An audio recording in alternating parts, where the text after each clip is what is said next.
السلام علیکم ورحمۃ اللہ وبرکاتہ۔ میرے دوستو، حضرت داتا گنج بخش علی حجویری رحمۃ اللہ تعالی علیہ وہ عظیم ترین ہستی ہیں کہ جب بھی آپ کا نام مبارک لوگوں کے سامنے لیا جائے تو لوگ ادب کے ساتھ اپنے سروں کو جھکا لیتے ہیں۔ حضرت داتا گنج بخش علی حجویری رحمۃ اللہ تعالی علیہ کی لاہور آمد کے وقت لاہور میں ارائیں، بھٹی اور راجپوت قوموں کی غالب اکثریت تھی۔ اس کے علاوہ اور بھی بہت ساری قومیں آباد تھی۔ لاہور کے وسطی حصے میں زیادہ تر برہمن راجپوت سپاہی آباد تھے۔ ان کے علاوہ اہل علم، اہل فن اور تاجر لوگ جیسے زرگر، آہنگر، مستری، تیرگر، عطار اور طبیب اور نجومی، جوگی، شاعر، فلسفی اور فارگیر رہتے تھے۔ وسطی لاہور کے علاوہ شہر کے باقی علاقے میں زیادہ تر ارائیں اور کسان تھے اور بعض محلوں میں قصاب، رنگریز، چاکن، سکے، باغبان، صیاد اور کبوتر باز وغیرہ رہتے تھے۔ آپ کی آمد سے پہلے لاہور میں ہندو دھرم عروج پر تھا۔ شہر میں ہندوؤں کے مندر تھے۔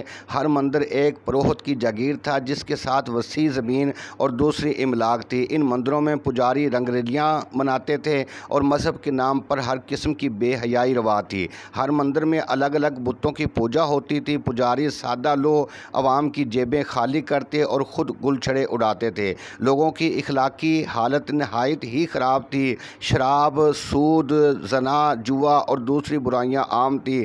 عورتوں میں ستی کی رسم عام تھی۔ اوہام پرستی انتہا کو پہنچی ہوئی تھی۔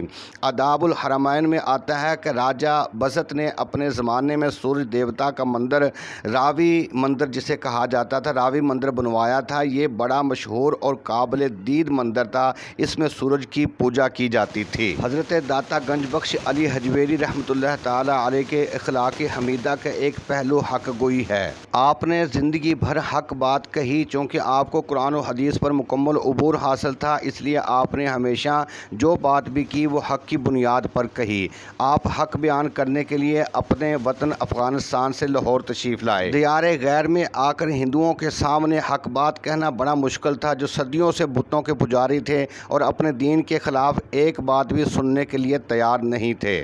مگر آپ نے اللہ کے بھروسے پر علی الاعلان انہیں حقیقت سے باخبر کیا کہ تم جن بتوں کو پوجتے ہو یہ خدا نہیں، بلکہ میرا اور تمہارا خدا وہی ایک معبود برحق ہے جس نے ہر چیز کو پیدا کیا ہے اور ہمیں رزق دیتا ہے۔ ہماری زندگی اور موت اسی کے ہاتھ میں ہے۔ ہندوؤں کے دیش میں باہر سے آ کر انہیں جھوٹا قرار دینا کوئی معمولی بات نہ تھی، مگر آپ نے ہر قسم کے خطرے سے بالا تر ہو کر حق بات کہی۔ یہ کتنی بڑی ہمت اور بلند اخلاقی کی دلیل ہے۔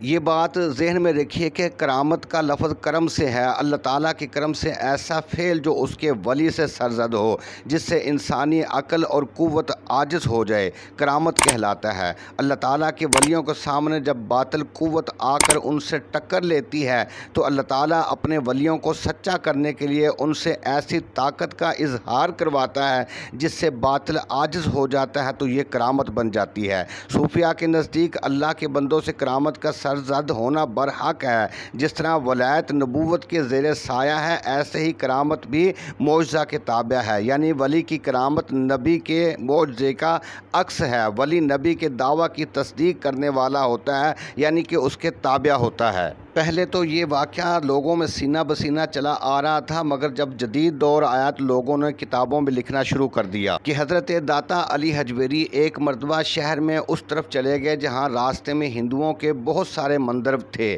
آج کل لاہور کا یہ علاقہ رنگ محل کے قریب پانی والا تالاب کے نام سے منسوب ہے۔ یہاں پر ایک بڑا ہی مشہور راوی مندر تھا جہاں کئی ہندو بتوں کی پوجا میں مصروف رہتے تھے۔ آپ نے مندر کے قریب جا کر دیکھا کہ ایک ہندو ایک بت کے سامنے کھڑا ہے اور ہاتھ میں گندم کی روٹی کی بنی ہوئی چوری ہے اور بار بار کہہ رہا ہے کہ اے بھگوان چوری کھا لے میری لاج رہ جائے گی۔ تو حضرت داتا علی حجویری نے بت کو مخاطب کر کے حکم دیتے ہوئے کہا کہ اللہ کے حکم سے چوری کھاؤ، تو وہ بت اچانک چوری کھانے لگا۔ کچھ اور ہندو بھی وہاں پر موجود تھے، ان میں ہندو پروہت بھی تھا۔ ہندو پروہت کو بڑا دکھ ہوا کہ ہم سے ایسے واقعات کیوں نہیں ہوتے؟ اس سے تو ہماری توہین ہوتی ہے۔ لہٰذا وہ اس ہندو سے ناراض ہو گیا جس کے ہاتھ میں چوری تھی، بہانہ بنایا کہ تمہارے اس طرح کرنے سے دیوتا جی ہم سے ناراض ہو گئے ہیں، لہٰذا آج سے ہمارا تمہارا بائیکاٹ ہے۔ کچھ روز گزرے تھے کہ چوری والا ہندو آپ حضرت داتا علی حجویری کی خدمت میں حاضر ہوا اور کہنے لگا کہ حضور، میرے جو رشتہ دار ہندو ہیں اس روز کے واقعہ سے انکار کر رہے ہیں۔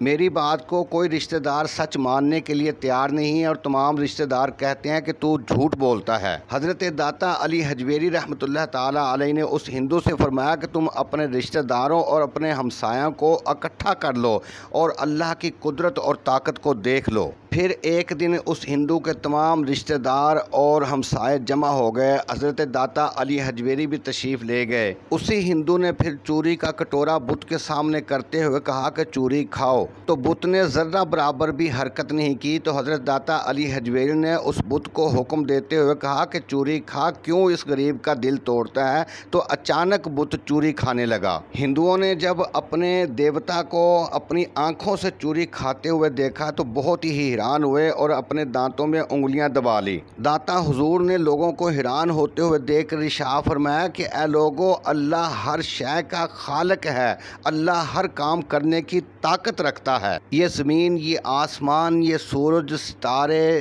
درخت، پتھر اور آگ اور پانی، ہر چیز اللہ کی مخلوق ہے، اللہ تعالیٰ ان کا خالق ہے۔ یہ پتھر بھی اللہ کی مخلوق ہیں، اللہ کے حکم کے تابع ہیں۔ اگر اللہ تعالیٰ ان کو حکم دے تو یہ پتھر کھانے لگ جائیں، بولنے لگ جائیں، ہوا میں اڑنے لگ جائیں، اس لیے کہ یہ اللہ کے حکم کے تابع دار ہیں۔ تمام مخلوق اللہ کی عبادت کرتی ہے، یہ پتھر بھی اللہ کی عبادت کرتے ہیں، پھر ایک مخلوق دوسری مخلوق کی عبادت کیوں کرے؟ لہٰذا تم ان بے جان پتھروں اور بتوں کی پوجا سے باز آ جاؤ اور توبہ کر لو اور خالق کائنات جو وحدہ لا شریک ہے اسی کی عبادت کرو۔ وہی تمہیں روزی دینے والا ہے، وہی تمہیں زندگی اور موت دینے والا ہے، وہی تمہارا رب ہے، خالق ہے، رازق ہے۔ لہٰذا میں تم سب لوگوں کو اللہ کے سچے دین مذہب اسلام کی دعوت دیتا ہوں، جس مذہب میں اللہ کے سوا کسی کی عبادت نہیں کی جاتی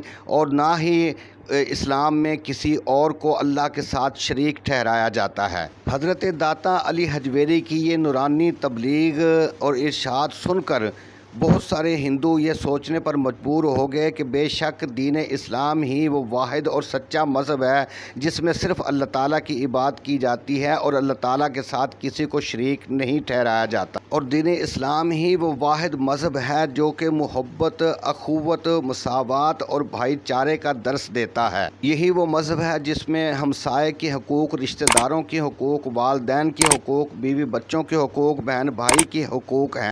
اسی مندر میں کھڑے ہوئے بے شمار ہندوؤں نے داتا صاحب کے ہاتھوں اسلام قبول کر لیا اور ہندوؤں کی نفرتیں بھائی چارے اور محبت میں تبدیل ہو گئی۔